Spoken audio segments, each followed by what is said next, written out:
Daily Ebola Bulletin, keeping you up to date with the latest developments on the outbreak in West Africa and beyond.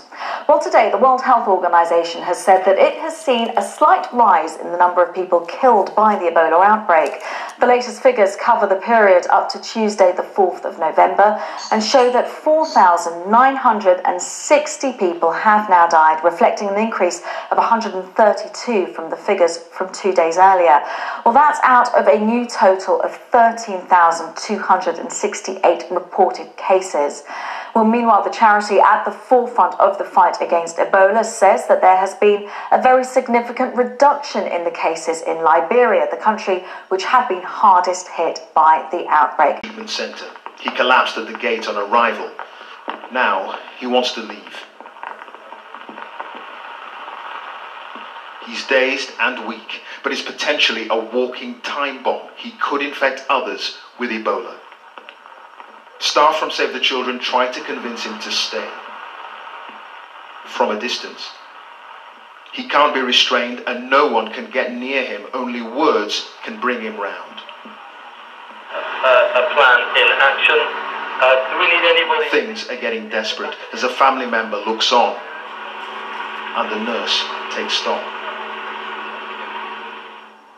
A few minutes later, he's convinced to come back, but it's a chastening experience on day one in the life of this British treatment centre. Staff here have prepared long and hard for today, the moment they can offer practical help in the fight against the virus that's infecting as many as 60 people every 24 hours. A little later, blood samples arrive for the testing lab here. If the patients here today are victims of the virus, Marie Blackman Northwood from Cambridge will be the first to know. If I was in their shoes, I'd like to think that the rest of the world would come and help me. Sometimes we sit in our own little bubbles, maybe a little bit selfish, thinking nothing will happen to me. And if we can offer a hand of help, why shouldn't we? Of the first patients who arrived here, 3 were placed in an ambulance and taken to the containment wards. The 4th was released. Many more will pass through these gates and surely some will die, but the centre does provide a measure of hope in a land where Ebola has spread despair. There's still people one gentleman, for instance, walked up to us at the bus station and said that he does not believe that Ebola exists. And even if it came here to Mali, it wouldn't survive because it's very hot here. So there's still some work that needs to be done. And so the authorities are saying that they will not relax, they will continue to stay vigilant. The curve in certain places, bend the curve of that graph of the rising cases. But they simply, the United Nations and the other people who have come to help, simply don't have enough resources. They don't have enough health workers, enough specialist doctors, enough laboratories. It's beginning to change very slowly with people moving in, for example, the British Army coming, the American Army are helping too. It's beginning to change slowly, but the disease is still out of control. So is there a sense that the international community isn't doing enough?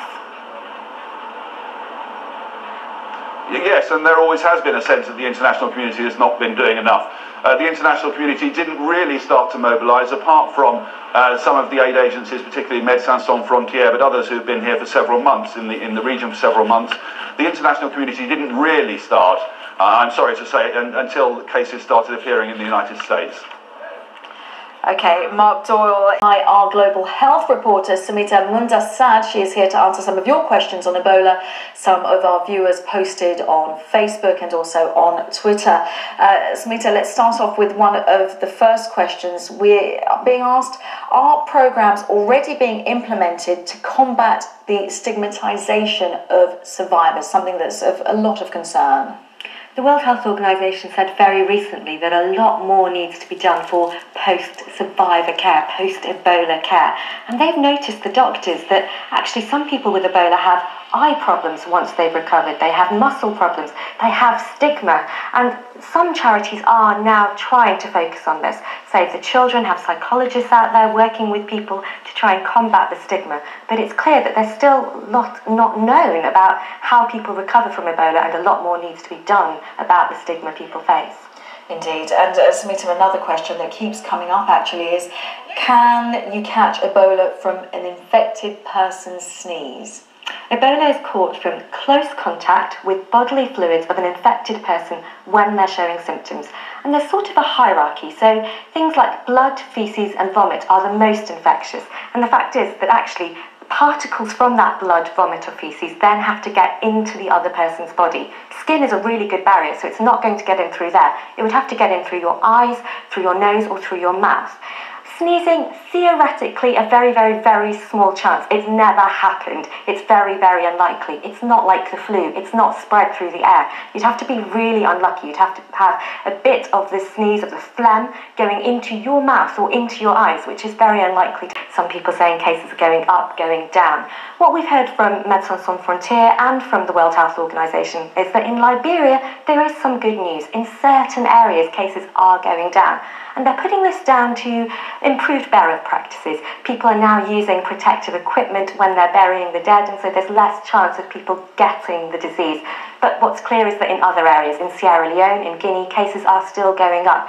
So actually, the disease is continuing to cause major problems.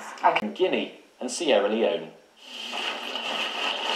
It's thought that at least 1 in 5 new infections occurs during burials of Ebola victims. In an effort to tackle that, new guidance has been issued on how to safely conduct funerals, drawn up after consulting faith leaders. We have worked with them to introduce in these guidelines religious procedures that stay safe on the biosecurity side, I would say, on the infectious side, but propose a religious component that permit this procedure to dignify the burial of the people dying from Ebola. So the latest figures may suggest a lull, but the head of the UN mission charged with fighting Ebola says more help is still urgently needed. And they're being handed out in one of the poorest districts of the capital, Monrovia, where the disease has spread most quickly. Anna Holford from MSF explains who gets priority. The kit contains material that people can use if they are obliged by circumstance to approach or to a patient with suspected Ebola, or to disinfect their house, again, if they're obliged to do so by circumstance, after an Ebola patient or body has been taken away. As you can see, in fact, the most important resource needed to help fight the Ebola outbreak is human. But healthcare workers, many of whom are volunteers, are in short supply. Let's look at some of the reasons why. We need more and we need it fast, especially for medical teams, healthcare workers, experts who can not only provide the clinical care to Ebola patients, but who can manage these treatment facilities that require great precision and discipline.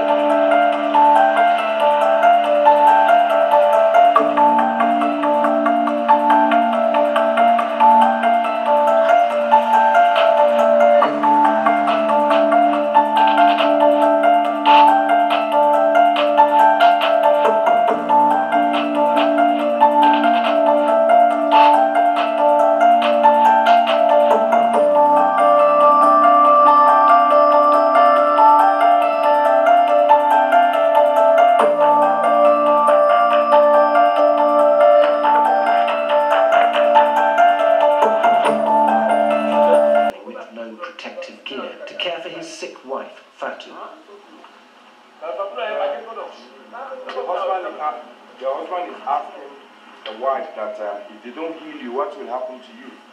And the lady said she's going to die. I'm sorry, there's nothing we can do to help you.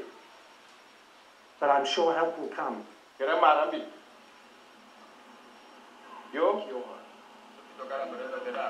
Say he's still pleading. He pleads again for help as Fatu drifts away.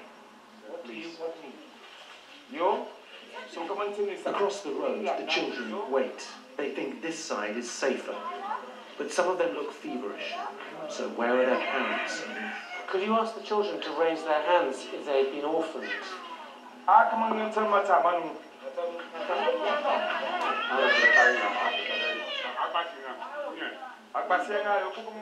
Because I've been calling, attending meetings of WFP and WHO, and I haven't got any help yet. Nothing at all? Nothing at all. I feel very angry about that because my people are dying. Mabinti is 14.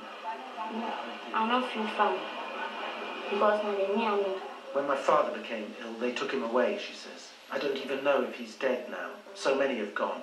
We came to this site to avoid catching the virus.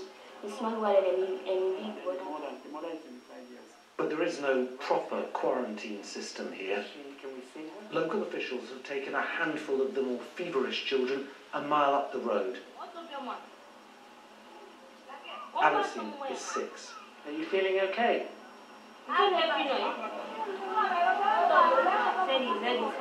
His head's aching, I'm sorry.